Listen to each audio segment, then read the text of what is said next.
for this sixth webinar of Sustainable Transport and Livability series. I am Professor Ashish Verma and moderating today's session.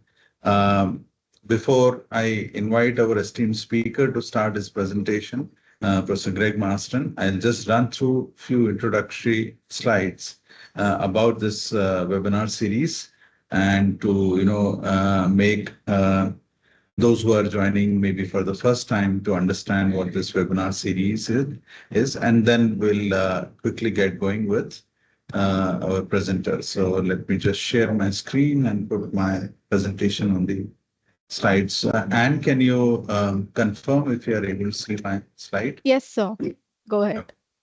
So as I mentioned, this webinar series on sustainable transport and livability is organized jointly by the Special Interest Group SIG F4, which is also on livability and sustainable transport of World Conference on Transport Research Society, together with, jointly organized with the journal Sustainable Transport and Livability that is published by Taylor and Francis, and in association with my IISc Sustainable Transportation Lab.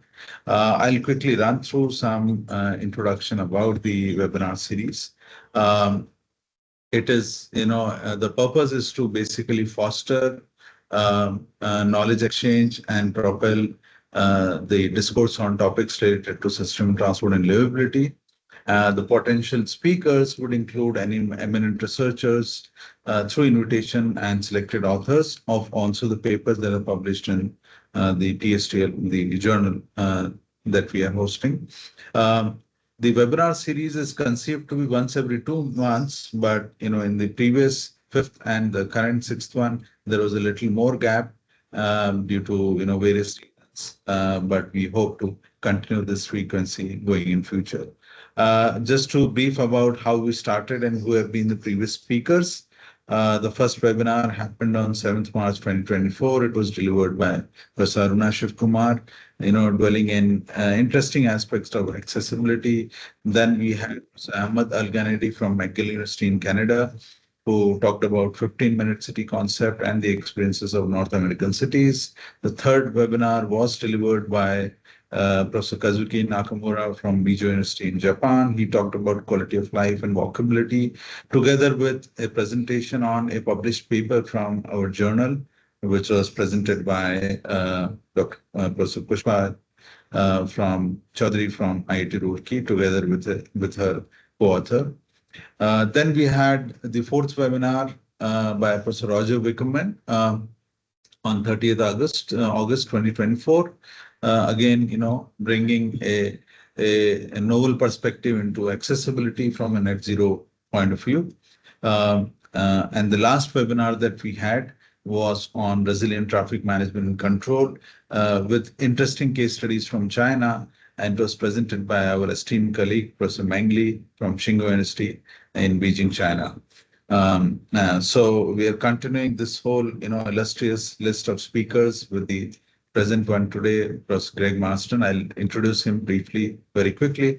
The special interest group is one of the several SIGs that WCTRS has, and I'm the chair, and the co-chair of the SIG is Kazuki Nakamura, and we have 26 members. Anybody who is interested to become active member of the SIG, please write to me about it. And these are all the existing members, the SIG members of SIG F4. The other co-organizer is the journal Sustainable Transport and Livability, which we had launched on 7th November 2023. It already has volume published, and second volume is going very well. And this is the editorial board of the journal, with esteemed colleagues, including Professor Greg Marston from all across the world as part of the editorial board. And I must welcome and introduce the two new associate editors that we recently added, Professor Marian from University of Cape Town, South Africa, as well as Dr. Sushant Sharma from Texas A&M, who have joined now as associate editor, and also a new editorial board member, which is Professor Giovanni Cirsella, who is having positions both at UC Davis in USA as well as University of Kent in Belgium. And this is the aims and scope of the journal, bringing a better understanding of linkages between sustainable transport and several dimensions of livability. I must also mention about this upcoming first World Symposium on Sustainable Transport and Livability that would be held on 25th to 27th June at Institute of Science. This is a new World Symposium series that we are starting, with first one being in India, and every 2 years it will go and move around the world to some or the other, location as we move from 2025 to 2027 and likewise. Those who are interested are most welcome to look at the website and see if you would like to join the symposium. Coming to introducing our today's esteemed speaker, Professor Greg Marston. He is a professor of transport governance at the Institute of Transport Studies at the University of Leeds, UK. He's a very well-known colleague and friend that I know him for quite long and have been a collaborator on some of the projects that we did together. He was also the director of the ITS Leeds between 2011 and 16. He is a well-known expert in climate and energy policy in the transport sector, and especially bringing the governance aspect into it. Has been, his career is very illustrative, and it would be time consuming to read out his profile. But just to mention few of the important things, he has served as a advisor to the House of Commons Transport Select Committee, and has regularly advised national and international governments. He is also, as I mentioned, member of the editorial board of our journal, TSTL of Taylor Francis. He was the former Secretary General of the WCTRS when the Secretariat was hosted at the University of Leeds, and was also the former chair of the Special Interest Group on Governance. So with this, small introduction, it's my pleasure now to welcome Professor Greg Marston and invite him to start his presentation. Over to you, Professor Greg.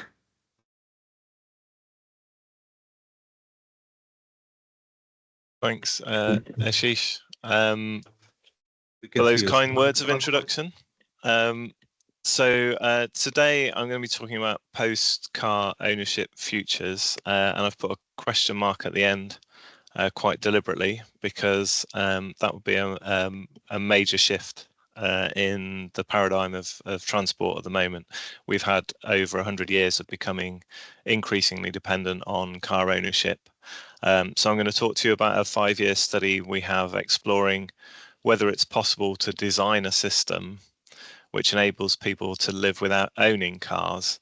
So it's not car-free living, but it's a more mobility on-demand world. As I'll come on to say, you can point to places like the middle of Paris, New York, London, Tokyo, etc., where owning a car today is somewhat of a stupid idea, but we can't recreate the conditions of the middle of Paris, New York, Tokyo, and London in all of our cities, or in the suburbs of our cities, and in the kinds of timescales that are necessary for radical action on climate change.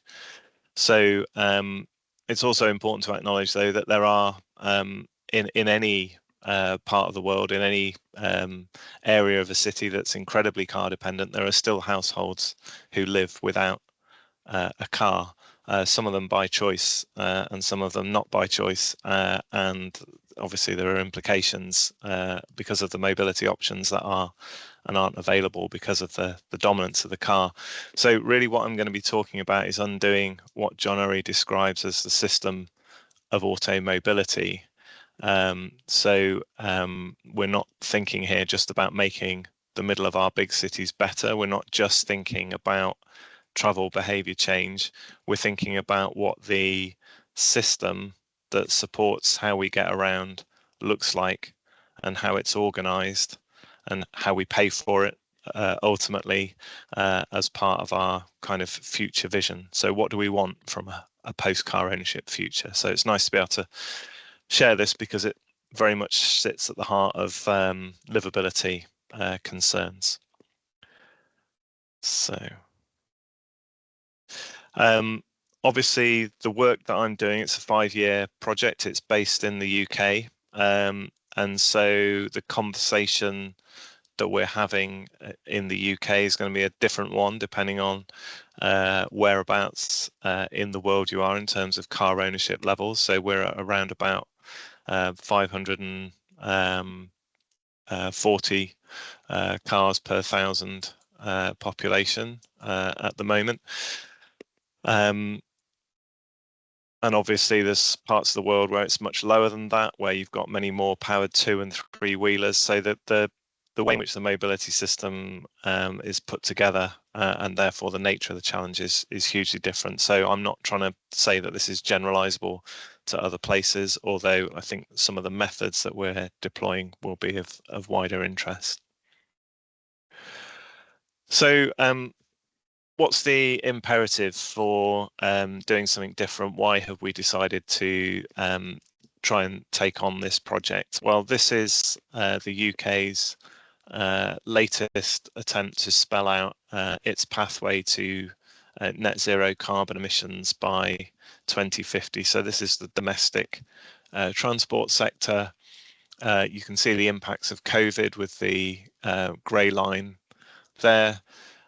So we've had a drop in emissions following COVID because we've still got ongoing behavioural adaptations.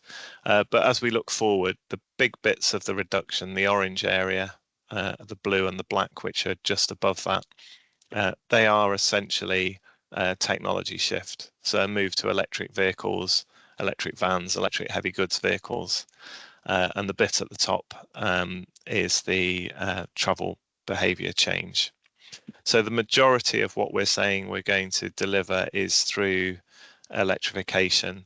It's a slight modification of traffic growth that is part of the plan. So my view of the nature of the transition, which is currently being anticipated by government and its advisory body, the Committee on Climate Change, is that it's far too technologically optimistic. And it's also failing to think about the wider aspects of the transition to net zero that could help deliver on our sustainability and livability goals at the same time. So why do I say I think it's overly ambitious? These are some of the technology adoption curves. So this is a percentage on the left, the percentage of electric cars in the fleet. So at the moment, we're around about 5% of the cars in the fleet are electric. We have legislation that says that by 2030, 80% of all new cars sold will need to be electric. So we do have a legislated commitment to that, and no new cars sold after 2035 having any form of fossil fuel input. But the adoption curves, there are different versions of the adoption curve. The Committee on Climate Change is anticipating a more rapid uptake than even the government had projected. And you do that because then you don't have to require quite so much behaviour change to be delivered. But as we've seen with the recent events with tariff wars and so on, the chances of delivering a more ambitious curve than the legislation requires seem pretty slim to me. And then when we look at vans and heavy goods vehicles, the two curves you can see on the right, they're even steeper than the adoption curves for cars because we don't have enough of those technologies in place at the moment. They're not affordable or competitive. So we anticipate that will happen a bit later, but it will happen quicker.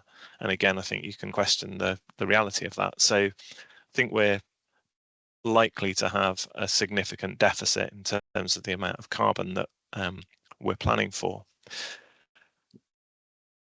So I don't think it's realistic from a carbon perspective, but it's also failing to address the critical problems that we know we face in the transport sector that existed before we started to focus on the climate crisis and will exist beyond any transition to electric vehicles, which is just how vehicle dominated our cities are. So the government's underlying projection is that there could be 20% more cars owned in the UK by 2050. So for a city like Leeds, with a population of 800,000, you're looking at somewhere in the region of 100 to 150,000 more vehicles owned. So this has got huge implications for the nature of the cities we're in and the livability of the cities. So planning for electrification and planning for more vehicles is not the same as planning for a better future. It may be lower carbon, but it's not necessarily going to deliver what we need. If you look at the government's forecasts of what will happen if we have more cars as our income grows, as our population grows, then we end up with figures like 27% increase in congestion on our motorway network. It's already risen 23% between 2016 and 2024, so it won't be a surprise that congestion will get worse. So by 2040, you're looking at an additional, I don't know, 240 million hours per year of lost time in congestion. So it's a huge impact on the economy. So we've got a government that's got a growth mission. It's puzzling over a productivity crisis, and yet still we're planning for transport policies which are going to make the economy less productive and act as a brake on growth. And in terms of livability, these are some of the sorts of scenes that you find in UK suburbs right now. So for every 4 cars that you can see on the picture there, you have to think about what those places are going to look like with a 5th one. How are we going to fit in all of the charging infrastructure that we would need in order to service this kind of demand? We haven't even managed to sort out how people are going to park, certainly park legally in many of the places. So we've got a real crisis of space within our towns and cities. And the business as usual pretense that we have that what we can do is simply improve alternatives to the car isn't working. So since 2010, and we've been trying to improve alternatives to the car ever since I started working in transport, bus services in Leeds have declined by 32%.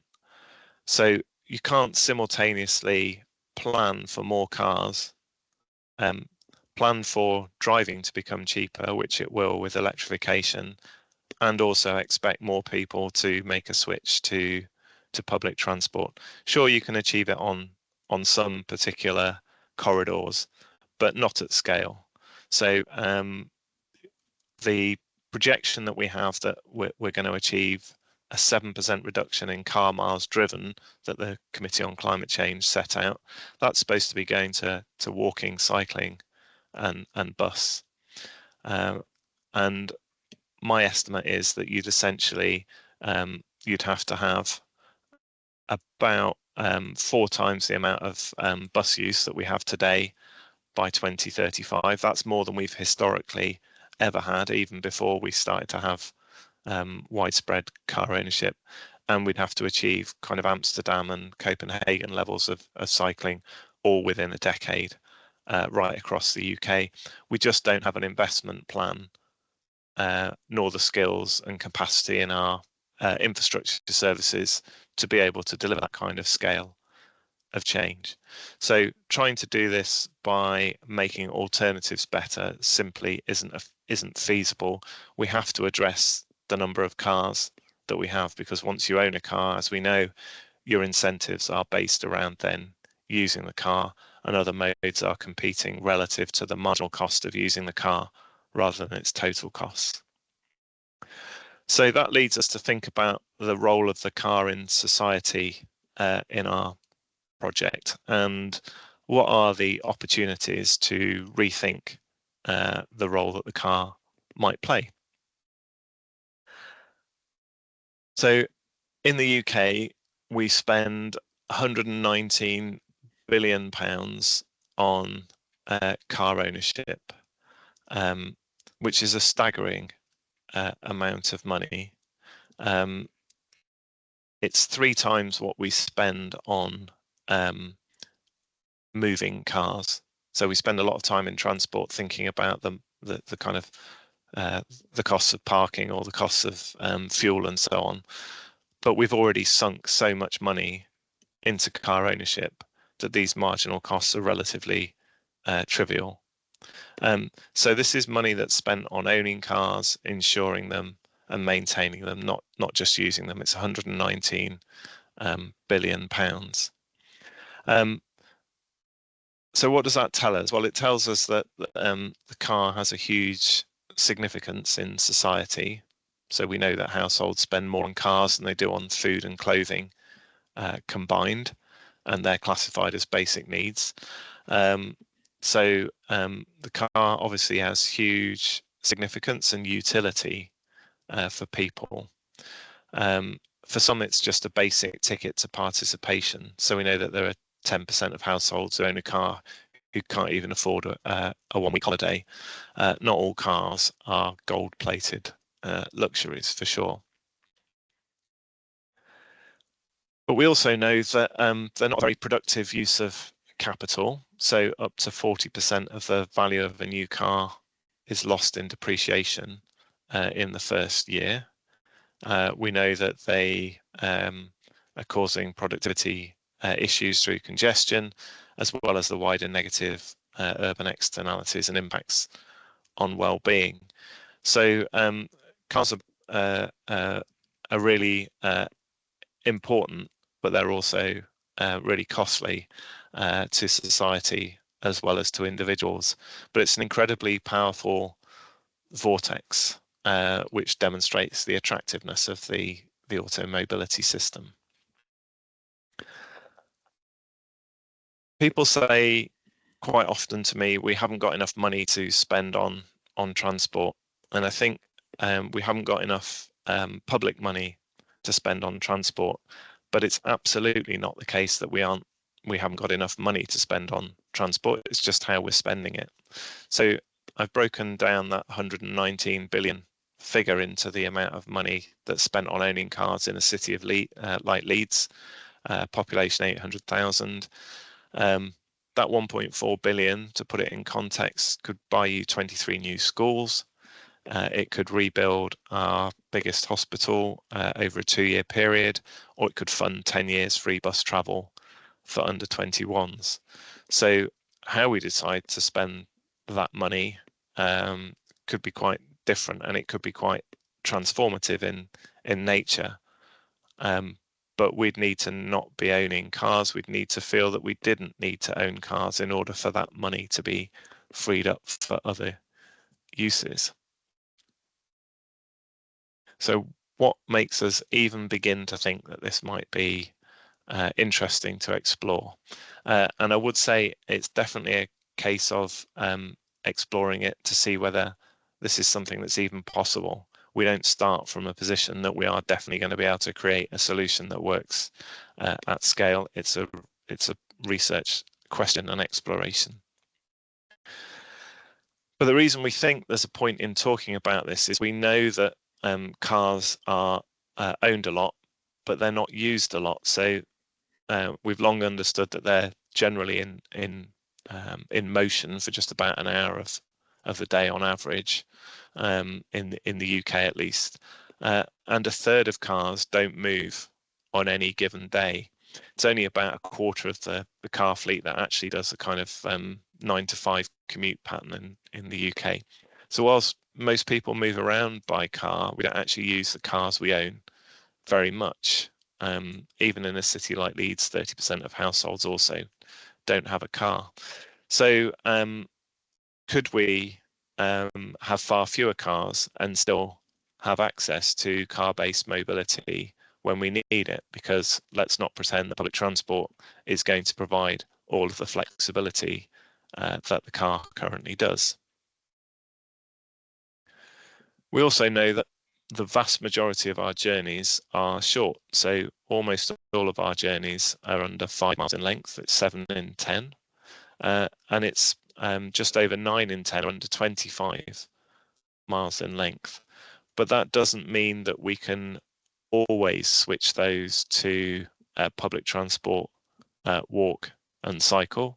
We might have luggage, we might have multiple constraints, we might be making a short trip followed by a longer trip. We might feel that we still need the car for less frequent, longer journeys at the moment. But nonetheless, because the vast majority of our journeys are short, when we buy a car that has to fulfill all of our needs. We end up buying vehicles that are far bigger than the ones we actually need to make the vast majority of our journeys.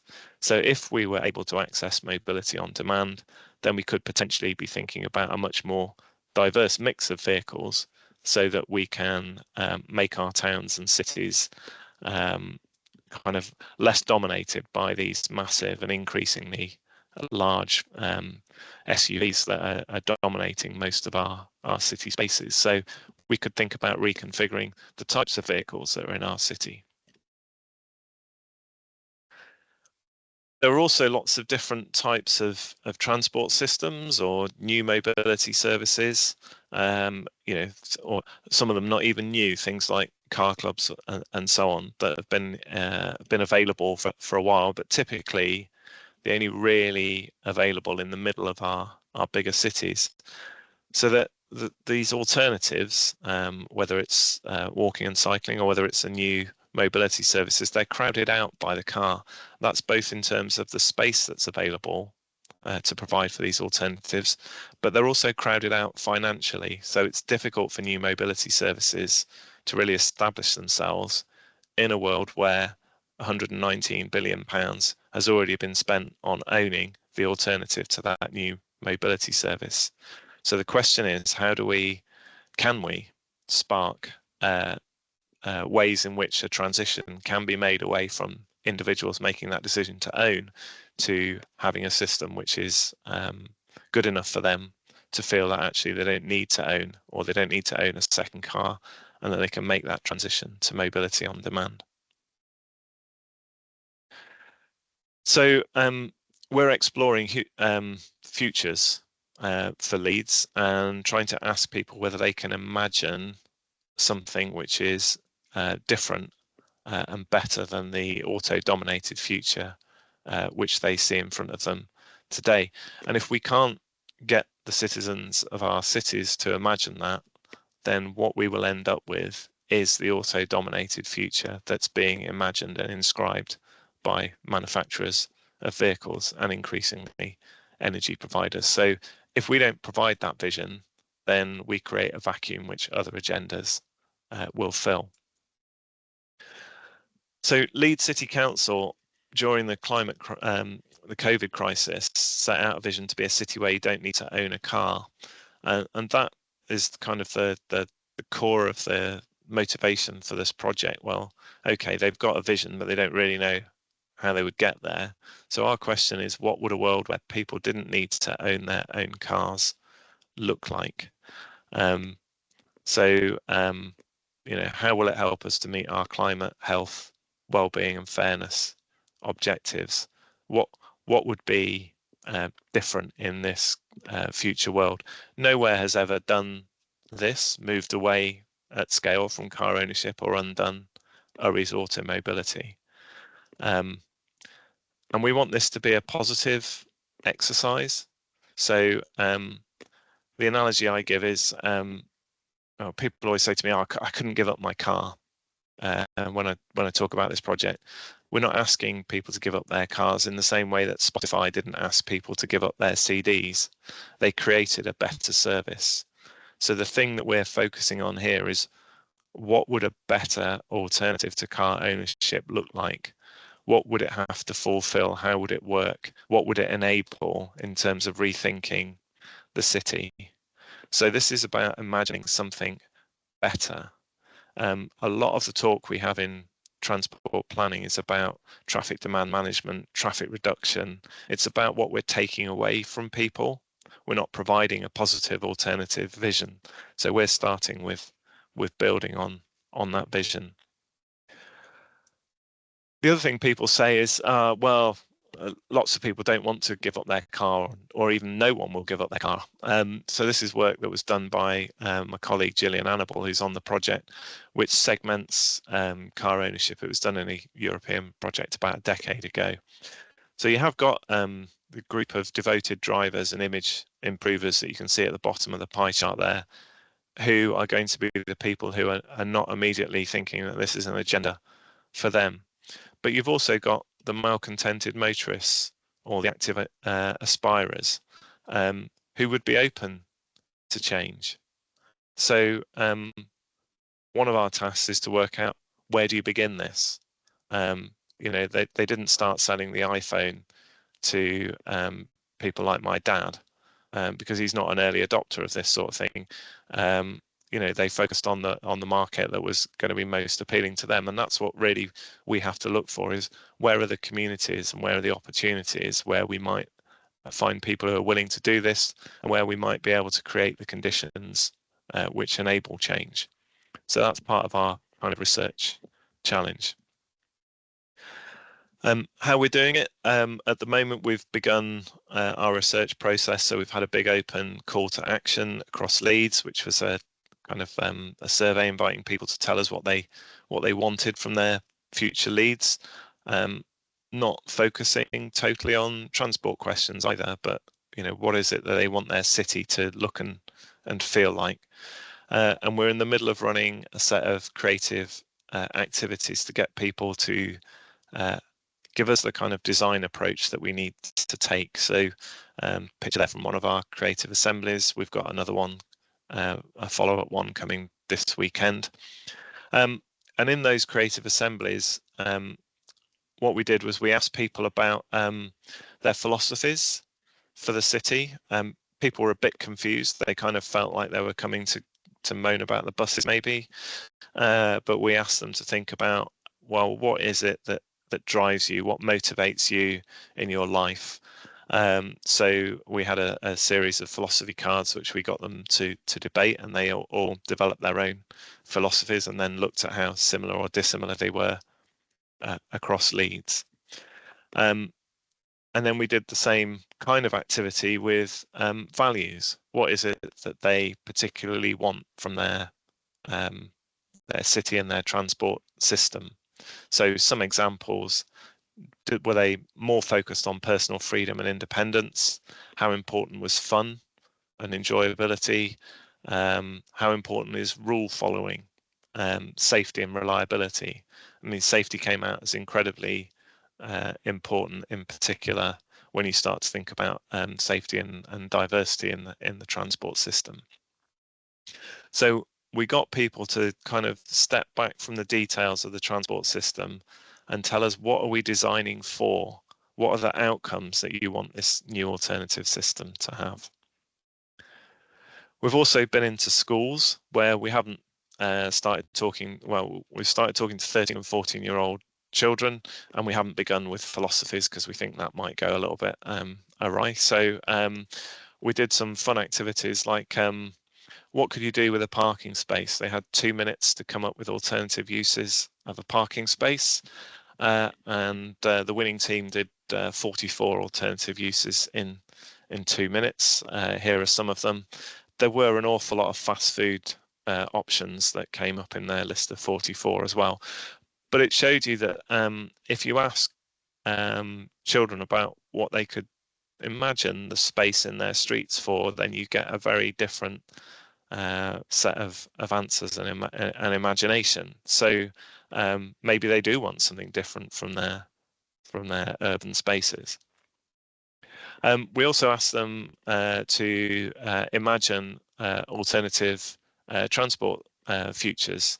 So what would the bus of the future look like? So some examples they came up with: much more sociable spaces, you know, green roofed buses, all this sort of stuff. So they were quite imaginative with what they wanted, and they were very keen on things like rewards schemes, because they kind of understand you know, apps and app-based rewards and unlocking benefits from certain amounts of usage and all that sort of thing. So they got quite into designing what that kind of system and future might look like.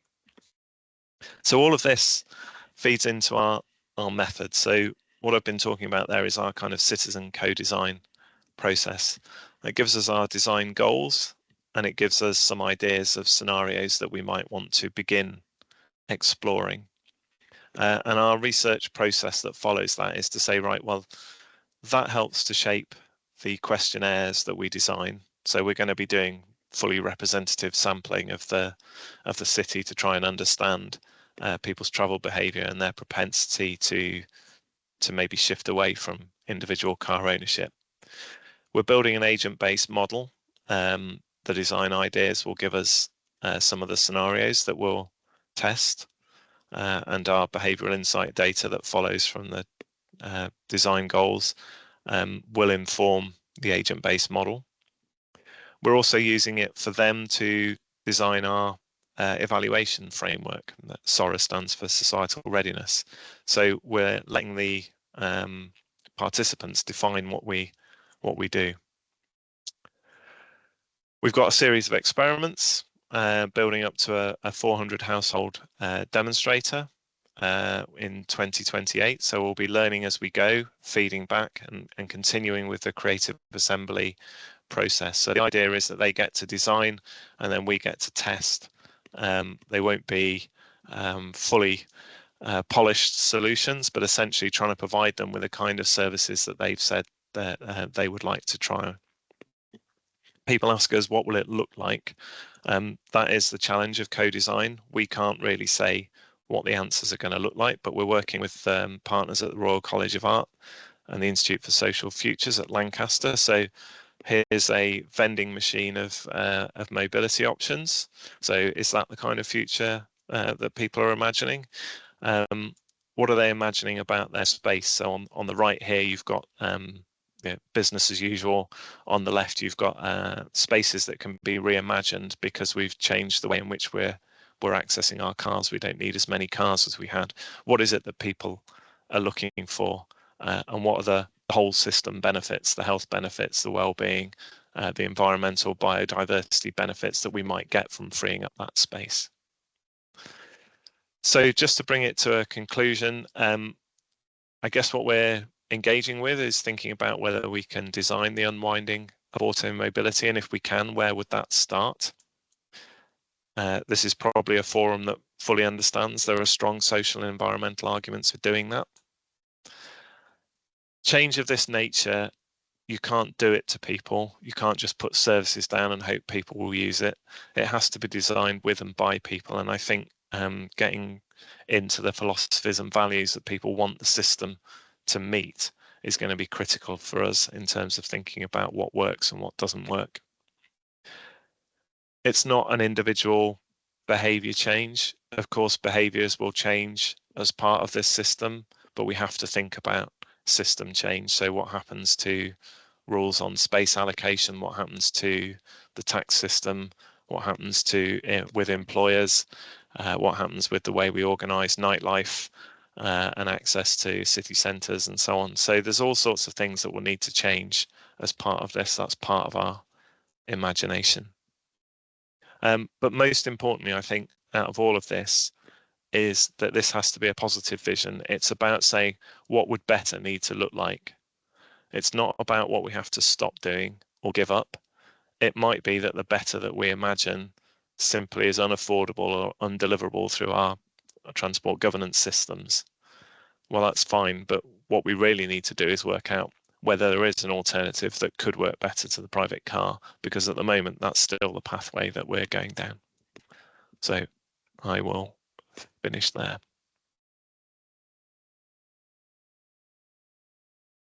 Thanks a lot, Greg. This is excellent, thought-provoking presentation. Really,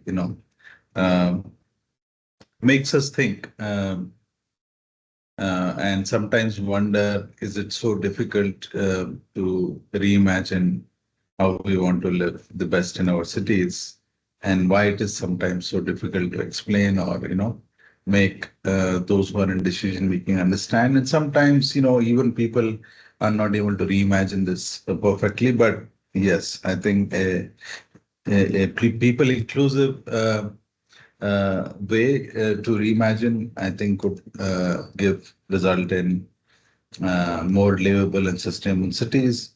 I personally feel many times when we try to explain livability, sometimes people are not able to differentiate between standard of living and quality of life. Uh, while there could be a good overlap, but sometimes they don't understand that they are in many ways two different things. And what is that goal that we are trying to achieve for our life is quality of life and not necessarily just focusing on standard of living. So let's see. I'm sure there'll be a lot of questions. There are already a few questions being put in the chat. I'll read out for you, but others who also wish to ask questions may please type your questions. And I'll read out for you guys. So starting with, say, first question that Ajay Krishna asked, and he says it's a long question, but I'll try to keep it short. Given the focus that you have in your presentation on moving away from car ownership, public transport should play a central role in attracting users. However, the relatively high cost of UK's intercity and intracity transport system exacerbated by recent fare increase poses a significant barrier. So from a governance perspective, what is the feasibility of developing and funding affordable alternatives? How this 1.4 billion pound that you mentioned on ownership can be redirected to support public transport? Your thoughts and views on that? Yeah, I think one of the things I would say is rail fares in the UK, I think, are expensive, but they're particularly expensive if you've already made the investment in owning a car. So again, we know that when people move to accessing car clubs, they actually end up using the car in the car club less than they'd imagine they would, because other types of transport become more suitable for journeys that they previously would have chosen to make by car. But what I would also say is that we're imagining the car is still going to play an important role in people's lives. So it's not about trying to replace every journey that's currently made by car with public transport. We haven't got the capacity on our networks to be able to do that. And we can't deal with the structural unaffordability of the rail network and expect that to do the job. Most of the journeys that are made by car today were never made by public transport. So public transport can't just be the only solution. Of course, there can be better and alternative forms of more flexible transport, but we can't try and solve it all by trying to say, well, let's make the rail network better or the bus network better. That's what we've been trying to do, and it's not been delivering. So it's about finding a different kind of blend, I guess, would be my answer to that. The next question by Siddharth is, how do you take on a regime of automobility where billions are poured in and employment opportunities, revenues are used to justify investment compared to modes that do not show the same business and attributes at the same scale? So which actors take the responsibility for this transition? Yeah, I think that's an interesting question. So I think what we're thinking about opens up different types of business models. So it's not, again, that there's no cars. The cars that we have would be used more intensively. So what does that do in terms of servicing requirements? Might be different. It might be that our fleet renews more quickly. There are just fewer vehicles, but they turn over more quickly because they use more intensively. I think we need to understand what the implications are for like the automobile industry, but also for different business models. So if you are on a more shared ownership or access fleet, then maybe the circular economy and longevity become more important features in your business model. Why are car clubs relatively so expensive? It's because we demand that they use brand new cars, and we end up paying the depreciation costs in our hire. Do we want to do that? So yeah, there of course in any system transition there are winners and losers, but I think there are lots of potential business models within you know, a more mobility on demand system. So maybe the disruptors are you know, will be out there willing to try and seize on those. Yeah. So the next question is from Ajay Krishna, related to the parking mechanism, which you also touched upon, you know, referring to the statistics showing how often our cars are unused, you know, under your current Infuse project. So his question is, you know, what work stream that can be focused on how to innovatively either increase usability or tax the stationarity. I suppose we're not at that stage yet. So the fact that cars are sat underused is a fact, but what the social conventions might be around sharing access to cars that would enable fewer of them to be sat there is part of our kind of research process. So in theory, we could certainly build a mathematical model that would tell us maybe we could live with 50% of the vehicles that we have, but that doesn't deal with the what ifs and or the yeah, but I won't do that kind of group, you know, the segmentation model that I showed from Gillian's work. Not everyone's going to buy into the system in the same way.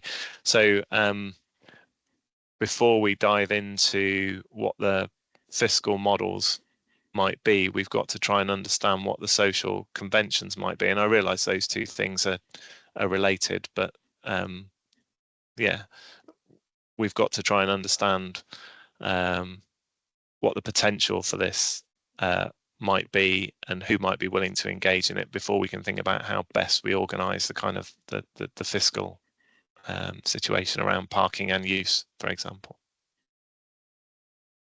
So the next question, I'm not sure what is the question, but I'll just read out for you.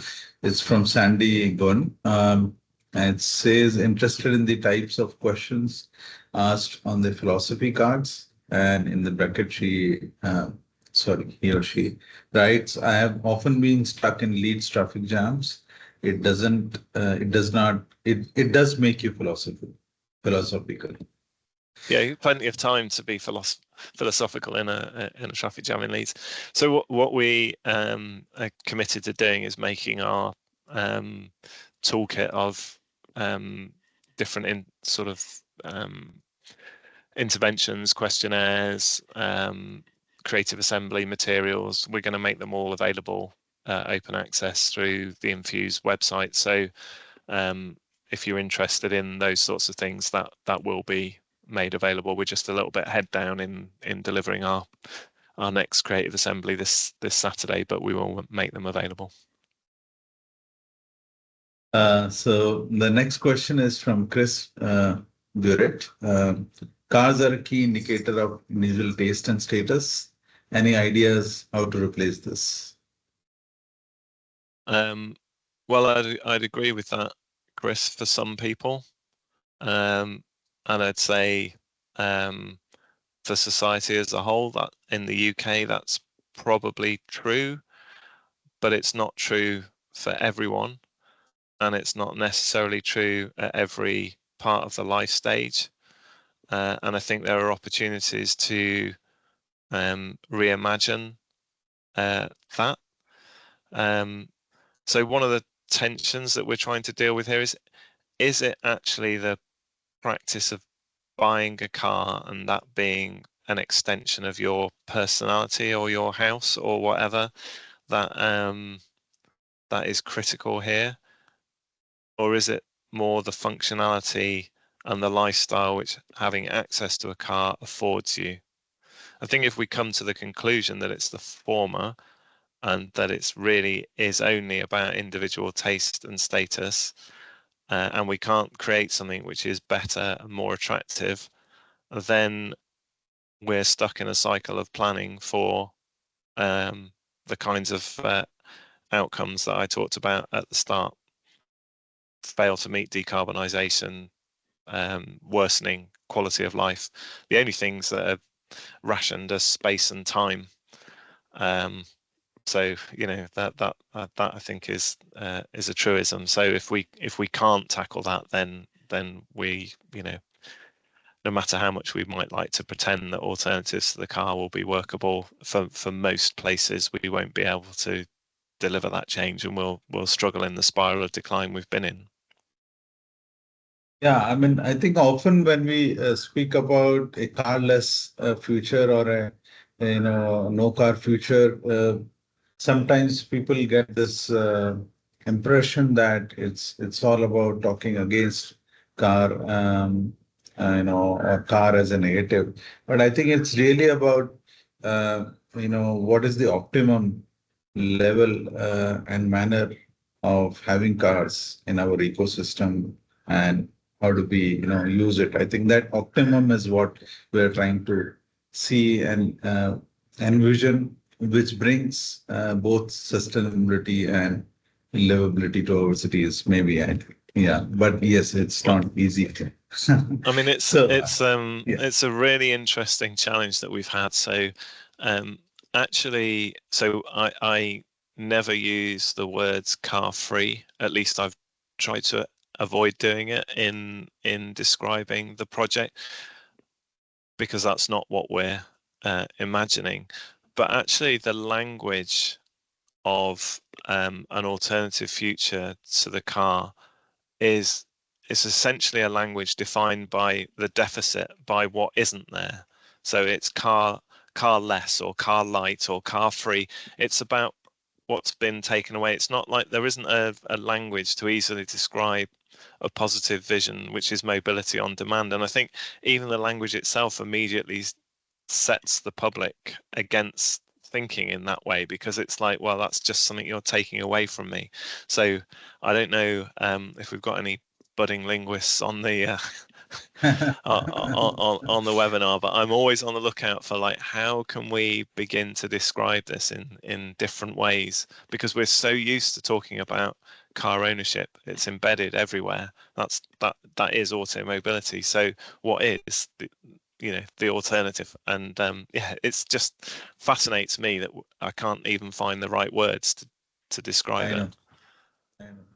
So the next question is from Andas, and she's asking, could you elaborate on the sample frame, the sampling units considered for your study?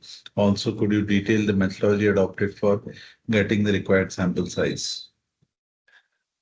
So at the moment, we're in just general citizen engagement. So we got about 550 responses to what was just an open call for a questionnaire.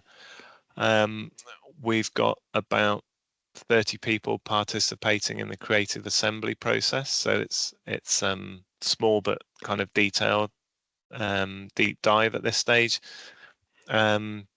Gillian will have the exact numbers to hand for the data collection. So we're collecting data in 3 different cities. I think it's somewhere in the region of 1,500 to 2,000 questionnaires in each place, with the aim of being representative of the population of those areas. But I can put you in touch with Gillian, and if that's helpful for the detail of how she agreed on those numbers. But the idea is that once we deep dive, and then we go step back out and scale up again, and then we go back in and go deeper with fewer people.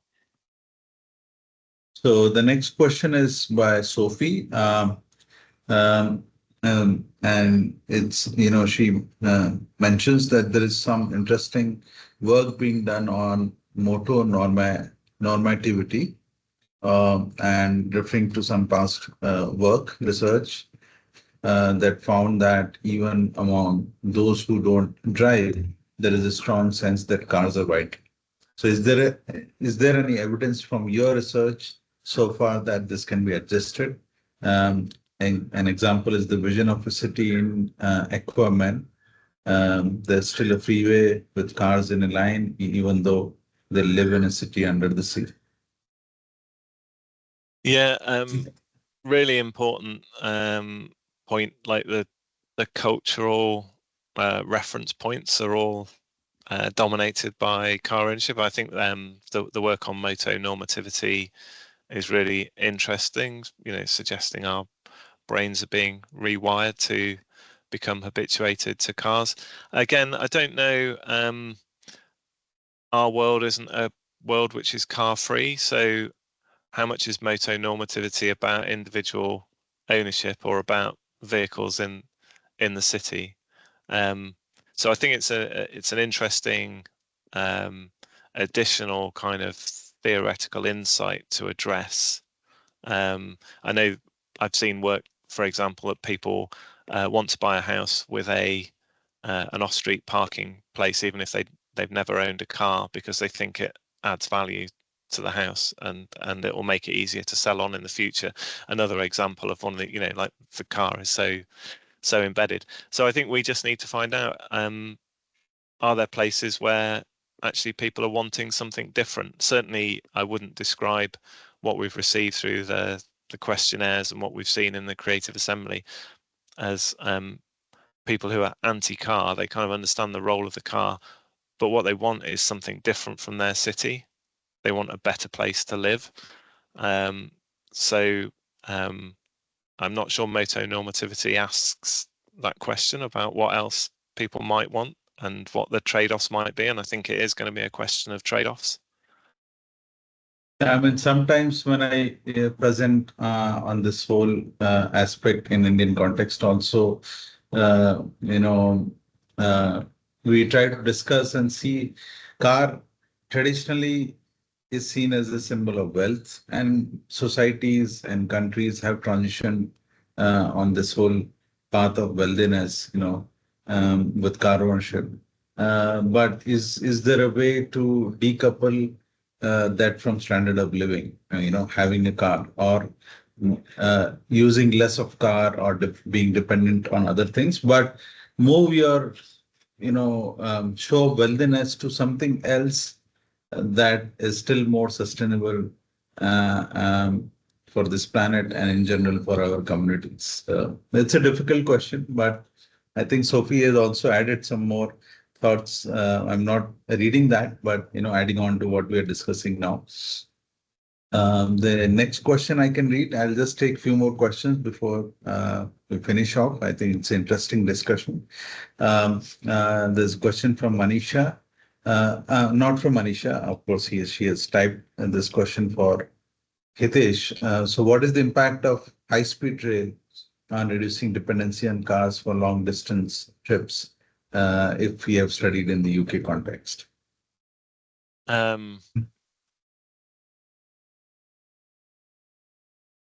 Not massive, is my general assessment of that.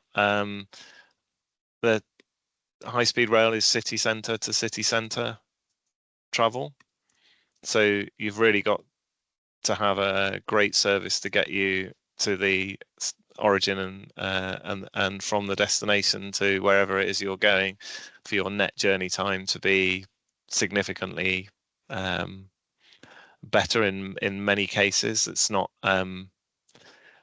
really why they've built the relatively short second section of high speed rail in the UK. They built that because the traditional line is full. I think it's kind of population and employment flows rather than long distance trips. But I do think there's an important kind of question behind that.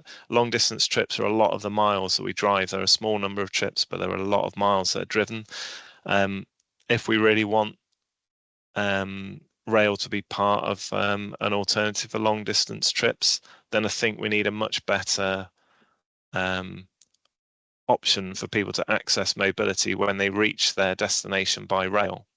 So, we're exploring a city where you didn't need to own a car, but you need a system really. You'd need, when you arrive in Manchester or London or whatever, I mean, London probably has that system, but you arrive in another city, you also need to have the options available to you when you get there. Otherwise, you kind of, well, it only works for me when I'm at home. It doesn't work for me when I'm somewhere else, and therefore I'm, it's not of interest. So it is an important question to think about the relationship between these different systems. But HS high-speed rail in and of its own isn't going to do much for car dependency. Yeah, so I also see a comment from Ajay Krishna, referring to what equilibrium we were talking about. Yeah, so he's saying, why not call our dream scenario a sustainable mobility equilibrium rather than car free? It sounds more elegant, attainable, and keeps us transport economists sounding optimistic at conferences. Well, maybe that's an idea. The idea that our citizens would ever come up with a term which said sustainable mobility equilibrium as an attractive alternative to the car might sounds a little bit fanciful to me. They've been talking more about peacefulness and safety and independence, that kind of thing. I think we need to keep it in the language of the citizen more than the language of the expert. I'll just have a few quick questions from me before we conclude. Sometimes people argue, even those who work within transport domain, that why focus on ownership? People are going to buy more cars when they get wealthier. It's also quite an argument many times given in our Indian context also. That they're getting richer, they'll buy more cars. So rather focus on reducing the use or use of the car, or in terms of vehicle kilometers traveled. Don't really focus on ownership, because politically it is very difficult, and it's difficult to get a buy-in. But can we really achieve this sustainable livable future without touching the car ownership? Again, it's not really the idea that we ban cars, but how do we reach to that optimum? Can we really do that without touching the ownership? And I'll just give an example to this. Somebody tried to ask ChatGPT to give an imagination of mobility of Bengaluru, how Bengaluru would look like, the transport and mobility of Bengaluru. And ChatGPT created a figure where it shows metro corridor and suburban rail corridors, but it also shows flyovers and cars and traffic congestion. Can this really coexist and still deliver a sustainable and livable city? I mean, I think the idea that ownership isn't in some way fundamental to the system is a convenient lie that we tell ourselves. As I said, in the UK, we spend 3 times on owning what we spend on moving them. So what political outlook would you have to have where you are willing to raise the usage charges on something which people have invested so much in owning, and which probably has been encouraged by national government in some way? The idea that there's actually going to be sufficient weight behind the kind of usage restriction, other than right in the middle of our largest cities, where I mean, how long has it taken for New York to do what it's just done? London, Stockholm. There's not many examples, right? So that's not happening very quickly. So yeah, I think the idea that we don't need to talk about ownership. We vastly subsidise ownership still in the UK. If you're employed, you can get a benefit in kind taxation on buying a new car. I just don't see that that's a given in a world where we're cutting benefits to all sorts of different people in society. Why that needs to persist.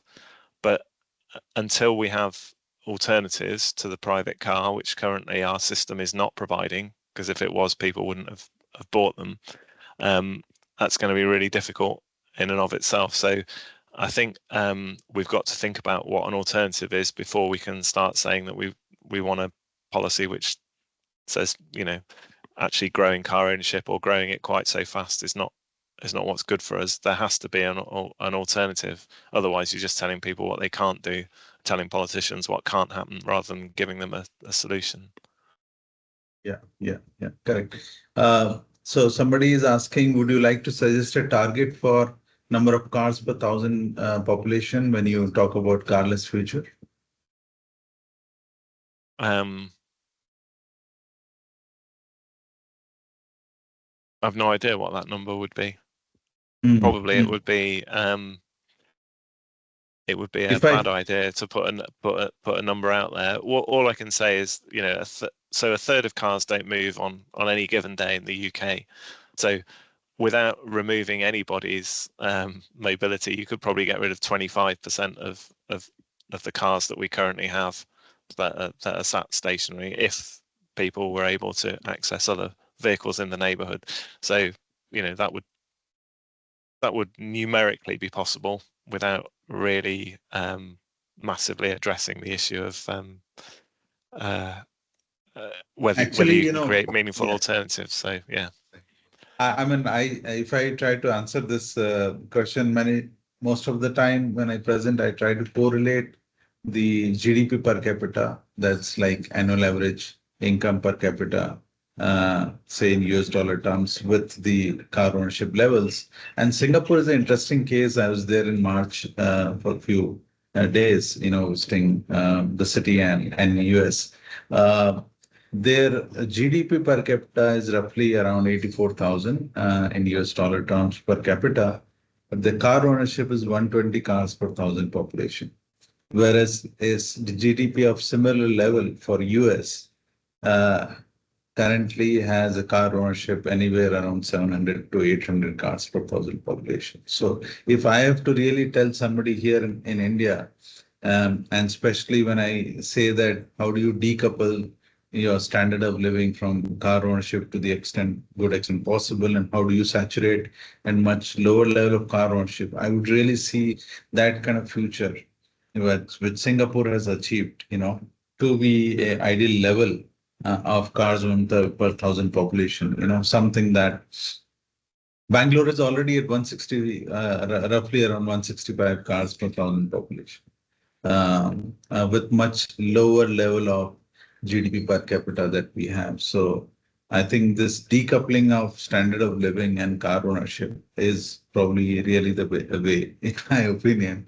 But if we were to conclude, Greg, in terms of your concluding remarks, if we were to learn from UK's experience, few points that, you know, were done very well, and few points or few lessons from UK's experience that other countries should be careful and not follow. What could be those that you would like to give us?